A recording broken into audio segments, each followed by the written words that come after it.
time where that happened, and then the scooter ended up, he crashed into me. We were stopped like at a red light, and he came flying up and like crashed into the rear of me. Because he was trying so hard to keep up with me, and then he didn't notice that we'd stopped, so he just crashed into the rear of me.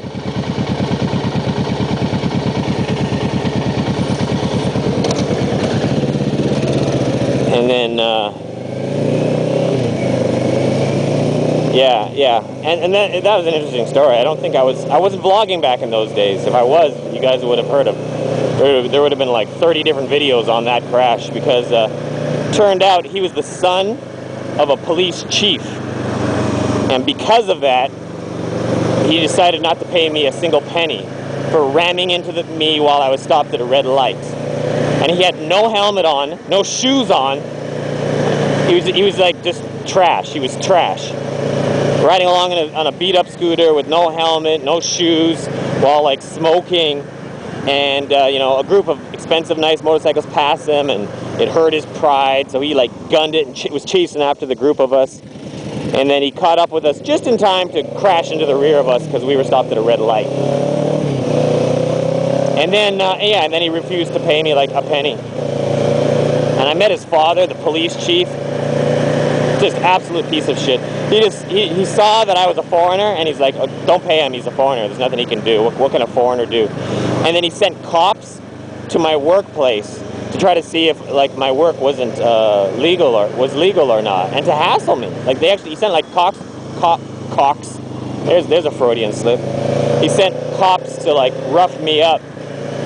And the funny thing is they got the wrong guy. There was like another white guy working at that school, and they caught the wrong guy. So they take this other foreigner and they like throw him up against the wall, give us your ID, and they pat him down and all that. And then they realized they got the wrong guy, and they didn't bother coming back. If they can't, you know, like, and I wouldn't either if I were them. You know, after like treating the wrong guy shittily, if they come back again trying to get a different one. And it was probably like a favor, you know, the cop, police chief. Oh, and check this out.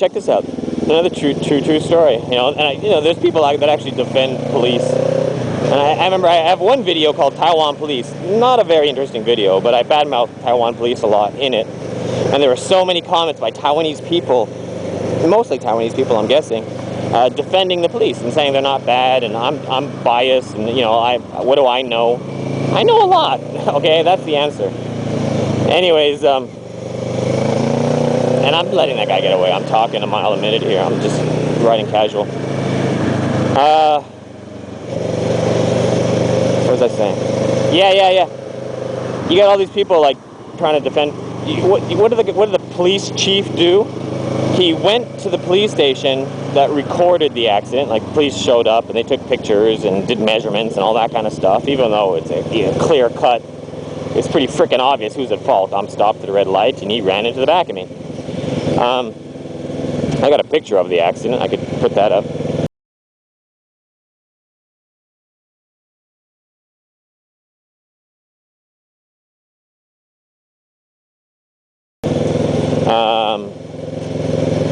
His father, the police chief, went to the other police station that he's not affiliated with, and went in there and told them to throw out all the evidence, throw out the pictures, throw out all the and they refused to do it. And not only, well, these cops are cool.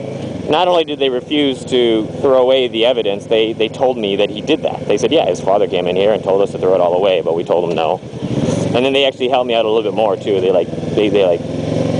called me in and they gave me some advice. Like, they were asking me questions, like interviewing me, and they were giving me advice on how to answer. They're like, the guy's got like a tape recorder in his hand, and he's like, after the other guy hit you and fell off his scooter, did you go and check him for injuries?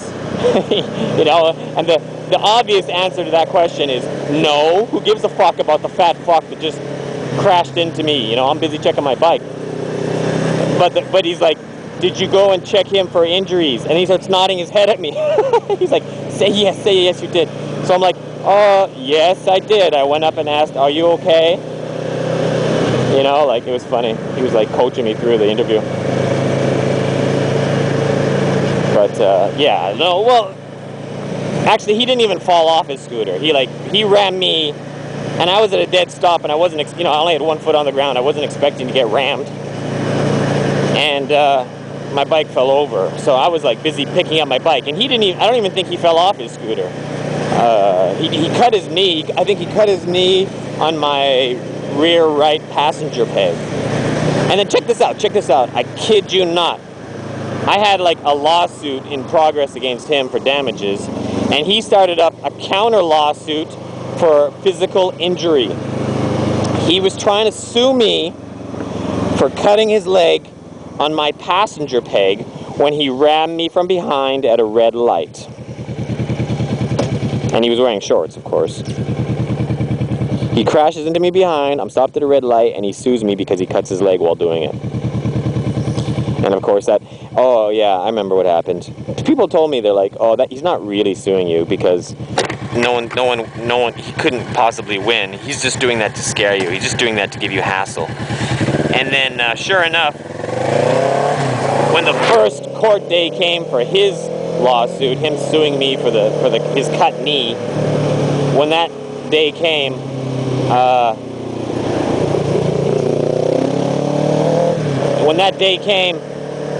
I had to miss work to go to court.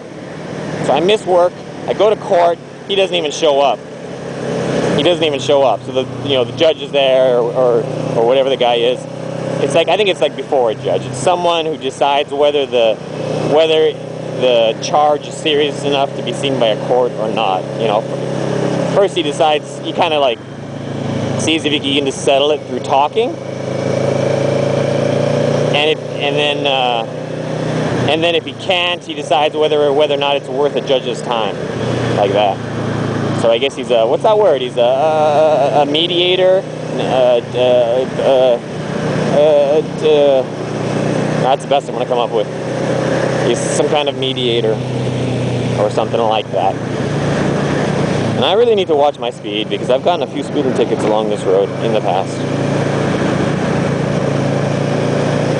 I should be following that other guy. He's got a radar detector on his bike. If I'd stayed on his ass, I'd be making good time and not have to worry. Stupid of me. I forgot about that.